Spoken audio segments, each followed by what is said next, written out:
Hello, listeners. Today, we have a very special guest who's come to talk with us. Ladies and gentlemen, we welcome to our show the one, the only, George Harrison. Fucking shit. I hate myself. Good morning. I'm George Harrison. Yay. Wait, are we still going? Thanks for being here. You're welcome. You know, before we get into everything here, I just want to say that you are my third favorite member of the Traveling Wilburys. Thank you, actually, for that. It means a lot to me. Huh, you're welcome. Anyway, I could have sworn that you died back in 2001. Fake news. So why did everyone think you were dead? Well, to be completely honest, I just practiced extreme meditation in a secret room in my house. After all, I was the quiet one back in the 60s. I think I know a thing or two about silence. Well, along with that, I have heard that you have some secrets about the Beatles that no one knows, until now. That's right. In fact, the other guys have probably forgotten about them by now. So, to start things off, I have to ask, is Paul really dead? Yeah. Because I killed him. With me bare hands. It wasn't very hard. I just said, "Hey Paul, check this out." And I choked him! Ugh! Why the hell would you do that? What do you think? I just wanted more songs in the albums, you know? Like, he had like 20 for every maybe half a song I had. Such a shame though, the plan didn't really work. Because the fake Paul was even better than the real one. That's a huge bombshell to drop in your fans like that. How do you think people are going to react to this? This could change how people perceive the Beatles forever. You think this is all I've got? I didn't come onto this stupid little show just to tell you Paul was dead the whole time and I killed him. I've actually got literally more than 4 beans to spill and cans of worms to open. Oh yes, I do love beans and worms. Fucking Americans. So, how familiar are you with Ringo's solo career? Well, I've listened to every Ringo album at least 6 times, so I'd say I'm a little familiar. Clearly not. Because in 1993, Ringo released a black metal album called Octopus's Graveyard. You want to hear a bit of it? I would love to. Burning down churches! Ah! Burning down churches! Whoa! Burning down churches! Whoa! Burning down churches!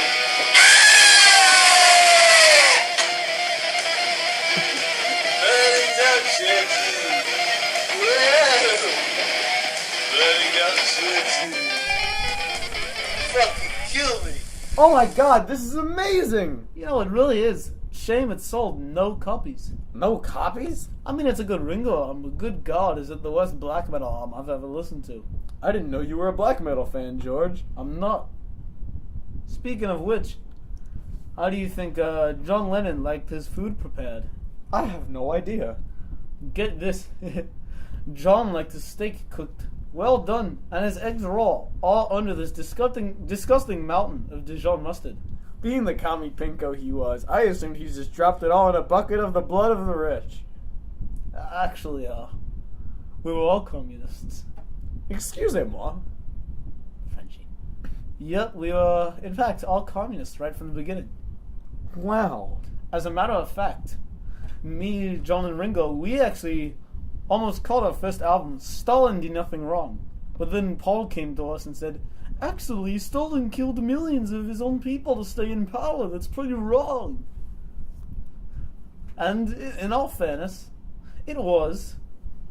But I think Paul told us that less because he cared about historical accuracy and spreading a good message, and more just to push his bullshit Trotskyist agenda. Oh, dear Lord. Yeah, me and Ringo were all into Stalin and shit, you know. But Paul was, he was all Trotsky and stuff. So when Paul started writing a lot more songs in 1966, I just killed him.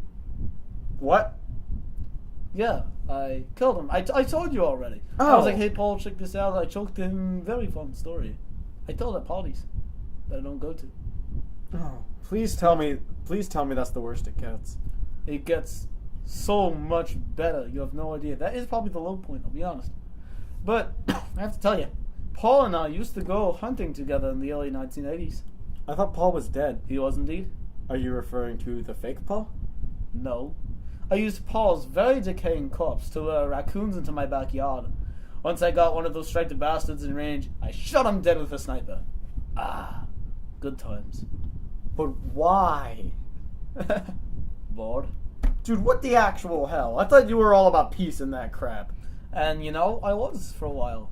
But then John Lennon died, and I changed my mind. After all, I've got more. Do they involve using dead bodies and putting mustard on raw eggs? Why would it? Thank God. The events depicted in the movie Help actually happened. The one where you guys were chased by a death cult? The very same. Of course the events were real. They were filmed. No. I don't think you get it. There were no effects. There were no stuntmen. There was not even a script. We were actually being chased by a death cult. Even like the songs? Those are real? Yeah. Really? Huh. So why did the movie, end with none of you being sacrificed or whatever? Well, to be honest, Paul paid off the cult leader, and the cult just left. They went and found someone else. I think they started talking to the monkeys. The real Paul? Yeah, but oddly enough, the fake Paul was also there. I think. I can't remember. And you said you had one more, I believe. Yeah, Donnie. He is not my son. He's not? He looks and sounds just like you. Well, there's only one logical reason for that. And that is? I'll give you 3 guesses. No, just tell me. He is me. What? Donnie Harrison is actually my fraternal clone. Oh, come on! Most clones are identical, like twins. But Donnie and I actually have slightly different genetics. Enough for us to look a little bit different. I don't know what to make of that. You don't have to make anything of it. It is what it is. I guess it is. Within you, without you. Okay, that's just one of your songs. It's a good song. Anyway, it's been a pleasure, I think, having you on our show, George Harrison. And it's been a pleasure to be a guest. Now, I must be on my way back home. Well, there you have it. The truth, the whole truth, and nothing but the truth. It hurts sometimes, but it needs to be said. Thank you for tuning in, and remember to tell the truth wherever you go.